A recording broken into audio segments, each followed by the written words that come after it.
এই veg fried rice আর chilli পনির একবার হলেও বানিয়ে দেখো, রেস্টুরেন্টে যাওয়া ভুলে যাবে, বাড়িতেই মনে হবে রেস্টুরেন্ট তৈরি করে ফেলেছো। নমস্কার বন্ধুরা, আমার চ্যানেলে তোমাদের সবাইকে স্বাগত জানাই। হলো চিলি পনির আর হলো ভেজ ফ্রাইড রাইস, মারাত্মক কম্বো। নিরামিষ হলে সবার মাথা এটাই ঘোরে। নিরামিষ হলে না সবার আগে দেখবে পনির সবার প্রথমে আছে। হ্যাঁ, তো চলো শুরু করা যাক। খুব খুব সহজ পদ্ধতি। দেখো উনুন ধরে দিয়েছি, প্রথমে ভাতটাকে রেডি করে নেব। এখানে জল বসিয়ে দিলাম, জলের মধ্যে একটু লবণ দিয়ে দিচ্ছি। প্রথমে জলটা ফুটে উঠলে তারপরে চালটা দেবো। আর দিয়ে দিচ্ছি গোটা গরম মশলা, দারচিনি, লবঙ্গ, ছোট এলাচ। আর এখানে চালটাকে আমি ভিজিয়ে রেখেছি 30 মিনিট আগে।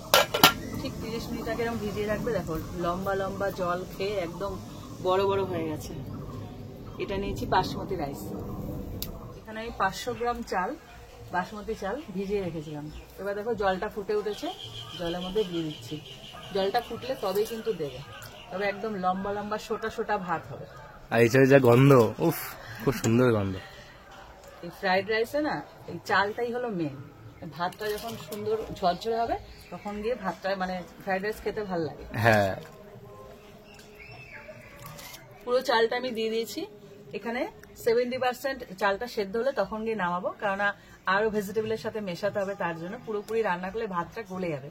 আমরা যেরকম ভাত বানাই সেরকম ভাত করা, তাহলে তো ভাত ভাজা হয়ে যাবে তারপর, না হলে না না, পুরো ঝুরঝুরে করার জন্য এইটুকু করলেই হবে।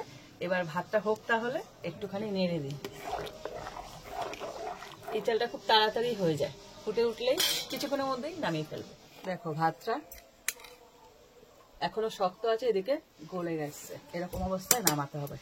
70% হয়ে যাওয়ার পর 70% রান্না হয়ে গেছে। এবার আমি একটা গামলার মধ্যে প্যানটা ঝাড়াতে দেবো।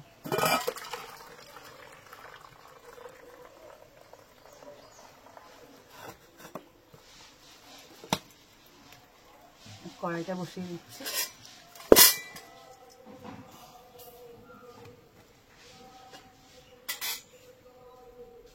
কড়াইতে দিয়ে দিচ্ছি সাদা তেল, হাফ সাদা তেল আর হাফ দেবো ঘি। সেই স্বাদ হবে, সেই স্বাদ। ঘি আর সাদা তেল মিশিয়ে করো, আর যদি চাও তো শুধু ঘিতেও করতে পারো, হ্যাঁ, কোনো ব্যাপার না। তেলটা গরম হয়ে গেছে, এবার দিয়ে দেবো ফোড়ন। এখানে দিয়েছি 2টো তেজপাতা আর গোটা গরম মশলা। এটাকে হালকা ভেজে নেব। হালকা নেড়ে চেড়েই দিয়ে দেবো গাজর। গাজরটাকে এরকম ভাবে ছোট ছোট করে কেটে নিয়েছি, ঠিক যেভাবে ফ্রাইড রাইসে দেয়।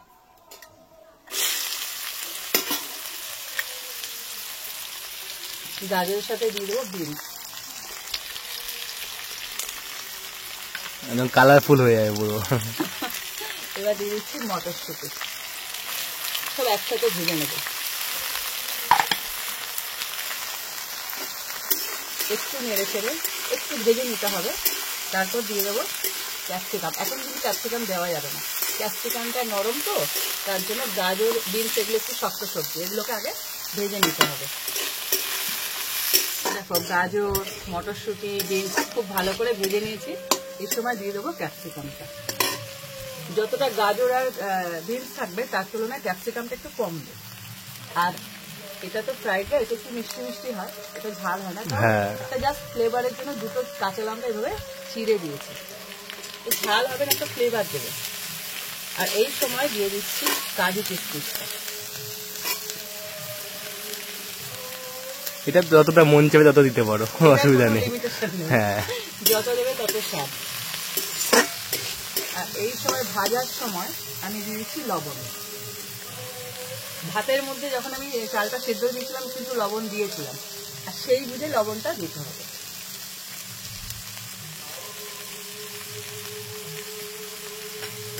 হালকা হাতে এইভাবে নেড়ে চেড়ে নিতে হবে, কেননা এগুলো ভাজা হয়ে গেছে। আর ক্যাপসিকামটা না খুব বেশি মানে একদম গলে যাবে সেরকম ভাবে ভাজতে হবে না, হালকা ভাজলেই হয়ে যাবে। হ্যাঁ, ভাজতে ভাজতে কিছুক্ষণ ভাজার পরে দিয়ে দিচ্ছি আদা। আদার যে ফ্লেভারটা না খুব ভালো লাগে এখানে। এরকম করে একটা গ্রেটার নেবে, এরকম গ্রেট করে দিয়ে দেবে। খুব বেশি কিছু লাগে না, কিন্তু একটা অসম্ভব সুন্দর স্বাদের রেসিপি, হ্যাঁ যেটা এমন কেউ নেই যে পছন্দ করে না। আদাটা দিয়ে ভেজে নিতে হবে আদাটাকে।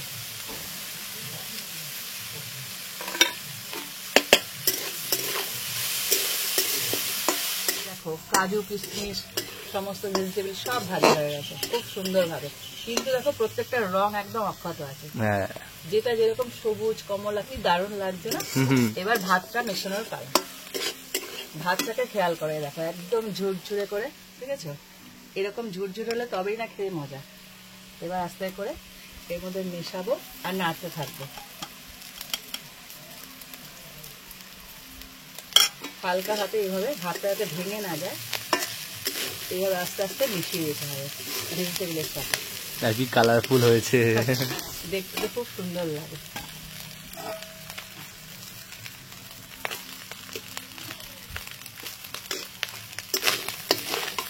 হালকা হাতে এইভাবে মেশাবে, ভাতগুলো না ভেঙে না, যেরকম গোটা গোটা থাকে তবে দেখতে ভালো লাগবে। দেখো অর্ধেক ভাত দিয়ে দিয়েছি, এই সময় দিয়ে দেবো চিনিটা। দুটো স্টেপে চিনি দেবো, অর্ধেক ভাত মেশানোর পর চিনি দেবো, আবার পুরো ভাত মেশানোর পর আরেকটু চিনি দেবো, কেননা উপর নিচ করতে করতে না ভাতটা ভেঙে যায়। তাই অর্ধেক যখন দেওয়া হলো চিনিটা দিয়ে মিশিয়ে দেবো, আবার ওপর থেকে ভাত দেবো। দেখো পুরো ভাতটা দিয়ে দিলাম, এবার ওপর থেকে আরেকটু চিনি ছড়িয়ে দেবো। ফ্রাইড রাইসটা মিষ্টি মিষ্টি হয়। হ্যাঁ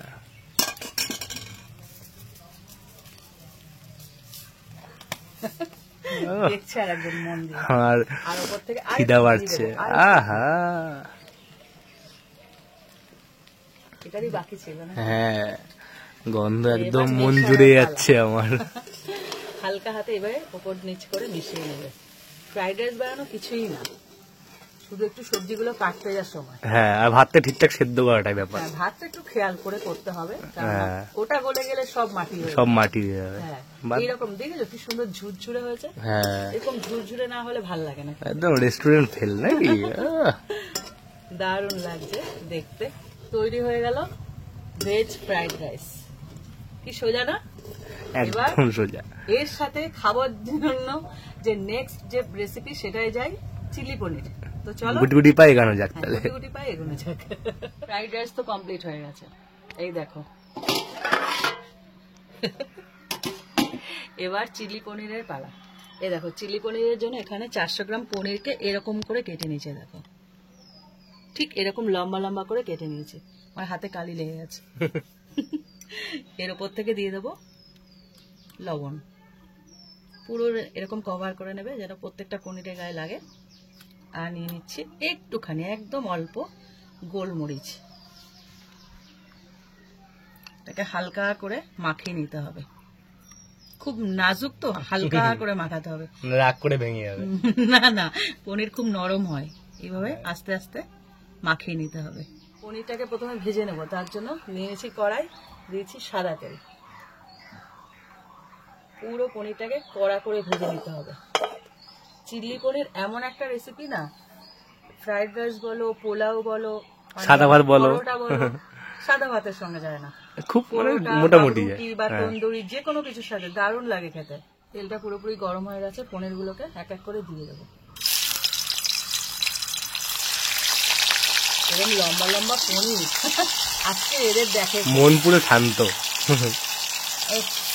এরকম চারটে দেবো তো, তারপরে আরো দুটো দিলে ভালো হয়। না এরকম বড় হলে চারটেতে মন ভরে যায়। ওই দেখো এরকম বড় বড় পনির বলো, মানে যদি কিউব করে কাটতাম তাহলে এক একটা 3টে করে হতো না, কটা খাচ্ছে কিন্তু বোঝাবে কে।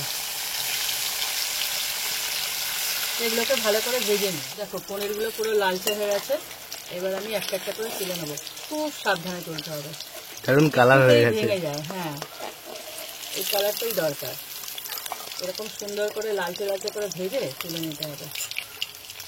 কেন লালচে ভাজতে বলছি, যাতে ভেঙে না যায়। হ্যাঁ আমরা তো আবার একটুতেই ভেঙে যান, তার জন্য এই ভাজা পনির আমার মেয়ে থাকলে সাথে সাথে মাছটা দাও তুলে খেয়ে নেবে। ভালো হয় খেতে বেশ। ও পনির কাঁচা কাঁচা খায়, এত ভালোবাসে। এবার সমস্ত পনিরগুলোকে আমি ভেজে নেব।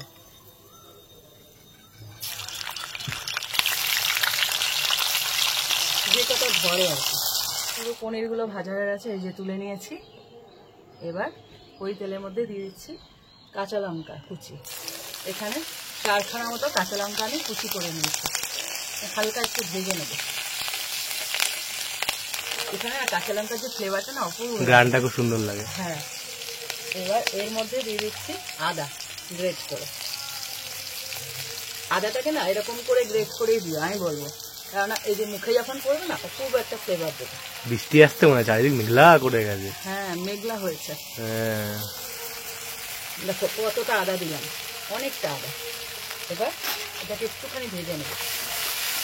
ভেজে নেওয়ার সাথে সাথে দিয়ে দিচ্ছি টমেটো। একটা বড় সাইজের টমেটো নিয়েছি কুচি করে, এই টমেটোটাকে ভেজে নেব। টমেটোটা পুরো একটু নরম হওয়া অবধি ভেজে নেব। দেখো টমেটোটা একদম ভর্তা হয়ে গেছে পুরোপুরি। এই সময় দিয়ে দেবো ক্যাপসিকাম। এখানে বড় বড় 2খানা ক্যাপসিকাম আছে, এগুলোকে আমি কুচি করে নিই। ঠিক এরকম লম্বা লম্বা করে, ঠিক যেমন পনিরটা লম্বা দেখতে এরকম ক্যাপসিকামটা লম্বা করে কেটে নিয়েছি। এবার ক্যাপসিকামটা দিয়ে এটাকে ভালো করে ভাজবো। এখনই না কি সুন্দর গন্ধ ছেড়েছে আদা কাঁচা লঙ্কার। হ্যাঁ, আদা কাঁচা লঙ্কা টমেটো সব মিলে একটা সুন্দর গন্ধ বেরিয়েছে। দেখো ক্যাপসিকামটা এমনভাবে ভাজতে হবে, সেদ্ধ হবে কিন্তু ঘেটে যাবে না। এইভাবে ক্যাপসিকাম সাধারণত একটু একটু মানে কাঁচা ঠিক বলবো না, মানে গোটা গোটা অবস্থায় ভালো লাগে, মুখে পড়বে। দেখো সেদ্ধ হয়ে গেছে কিন্তু ভাঙেনি। এই সময় দিয়ে দেবো লবণটা।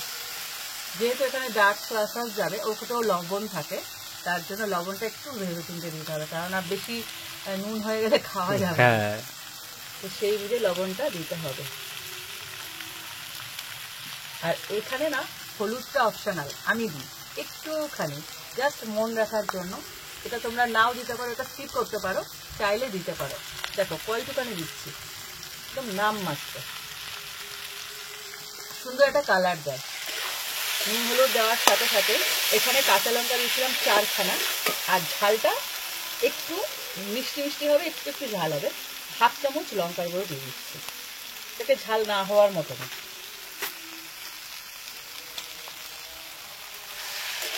এবার দিয়ে একটু নেড়ে চেড়ে নেব।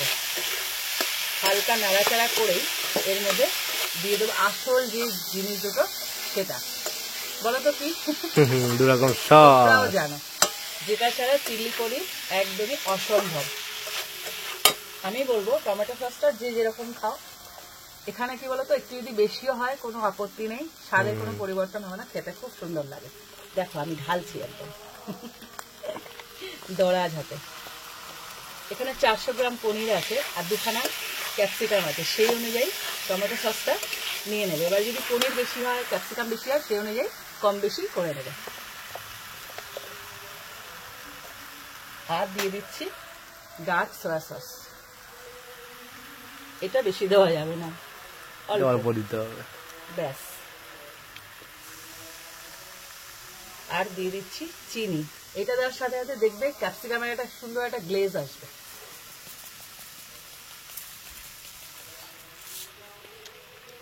এইবার একটু মিশিয়ে দেবো। দেখেছো হলুদ একটুখানি দেওয়ার জন্য কালার এসছে কি সুন্দর। 2 রকম সস দিয়ে দেখো ভালো মতো মিশিয়ে নিয়েছি। ক্যাপসিকাম গুলো তাকিয়ে আছে কিন্তু সেদ্ধ হয়ে গেছে, দেখো দেখাচ্ছি আমি। দেখেছো সেদ্ধ হয়ে গেছে কিন্তু ও তাকিয়ে আছে ড্যাব ড্যাব করে। ভালো মতো মিশানোর পর এবার দিয়ে দেবো পনির গুলোকে। পনির গুলো দেওয়ার পর খুব আলতো করে নাড়বে, এটা খুব নাজুক, ভেঙে যাবে।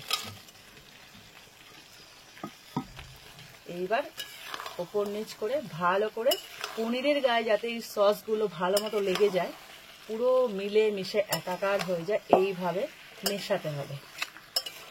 দেখো আলতো করে করে, দেখেছো কোট হয়ে যাচ্ছে, সসের একটা কোট হয়ে যাচ্ছে পনিরের গায়ে। এইভাবে ওলট পালট করে 3 থেকে 4 মিনিট মাখিয়ে নিতে হবে। দেখো তৈরি হয়ে গেল আমার চিলি পনির আর veg fried rice. Veg fried rice.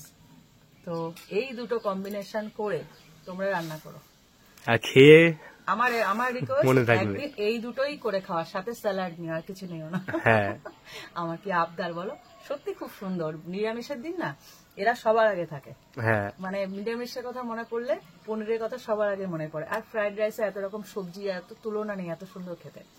তো রেসিপিটা ট্রাই করো এই দুটো কম্বিনেশনে, আর ট্রাই করে আমাকে বলো কেমন লাগলো। রেসিপিটা ভালো লাগলে একটা লাইক দিও, আর এরকম আরো রেসিপি পেতে আমার চ্যানেলটা সাবস্ক্রাইব করে দিও। তো আজকের মতো টাটা। টাটা।